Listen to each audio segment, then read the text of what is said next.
Nesse vídeo vamos falar sobre os capítulos 4, 5 e 6 de 1 Reis. Tem vários temas nesses capítulos que repetem vários versículos. Um deles é que Salomão viveu os frutos das lutas que seu pai Davi teve. Ele teve paz e prosperidade, Israel teve muita prosperidade, fala várias vezes que todo mundo estava feliz e tinha bastante abundância das coisas e tinha paz em todas as nações ao redor, recebia tributo, recebia presentes. Foi a era áurea da história de Israel. Nunca teve, antes nem depois, uma era tão bem sucedida, tão maravilhosa como esse reinado de Salomão. Davi foi a transição, desde a época de Saul, da luta com os filisteus, e com muita luta a vida toda dele, guerras e tudo quanto é coisa, mas aí Salomão foi um homem de paz e conseguiu então uma era de grande prosperidade. Se você lembrar daquela promessa de Deus para Davi, quando ele sugeriu a ideia de fazer uma casa para Deus, Deus falou com ele que ia fazer uma casa para ele, e essa casa que Deus ia fazer para ele não era uma casa de alvenaria, era a família dele. Deus prometeu que nunca ia faltar um filho para reinar, para sentar no trono, e que o filho dele ia edificar uma casa para Deus. Ora, nós podemos ver dois cumprimentos disso. Salomão foi o filho que construiu uma casa para Deus, cumpriu literalmente naquela época, mas Jesus também é filho de Davi e também construiu uma casa para Deus, só que não é uma casa de alvenaria, mas uma casa que é o povo de Deus, a igreja, o povo onde Deus vai habitar, num povo coletivo dentro do coração de cada pessoa. E isso é o sonho de Deus muito maior do que uma casa feita de alvenaria. Mas então nós vemos que Salomão, o reinado de Salomão é uma figura do milênio, quando Jesus vai reinar na terra. Tanto Salomão quanto Jesus eram filhos de Davi.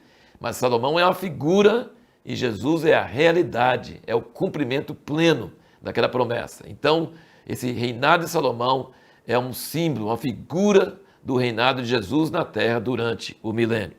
Outra coisa que enfatiza muito esses capítulos é a sabedoria que Deus deu para Salomão. Deus prometeu dar o que ele pediu e deu para ele tanta sabedoria que diz que era mais do que os do Oriente, mais do que a sabedoria do Egito, e que as pessoas vinham de toda parte para ouvir a sabedoria dele. Ele virou um fenômeno. Ele virou a pessoa mais sábia na face da terra, porque ele pediu sabedoria para Deus e Deus deu para ele um coração sábio e ele ficou famoso por causa dessa sabedoria. Muito interessante, você vai ver vários versículos que falam sobre isso. E respondendo à pergunta que nós fizemos no último vídeo, por que Deus não deixou Davi fazer a casa? Aqui a primeira vez nós vemos isso, em 1 Reis 5, versículo 3, a gente vê que Salomão diz que Deus não deixou o pai dele fazer a casa por causa das guerras, por causa do sangue derramado. Davi estava sempre enfrentando inimigos. Antes de reinar, depois de reinar, teve problema com Absalão e a família dele. Ele estava sempre enfrentando inimigos. Ele não tinha paz, não tinha calma e derramou muito sangue nessas guerras. Então Deus não deixou Davi fazer a casa porque ele era homem de guerra.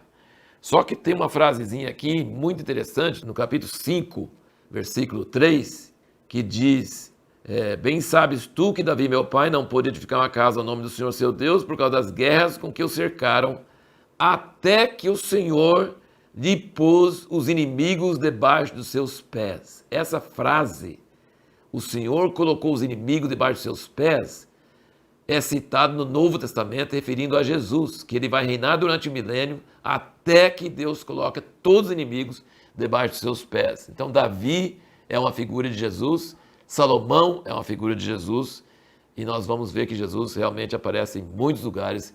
Muitos personagens do Velho Testamento têm vários aspectos sobre Jesus.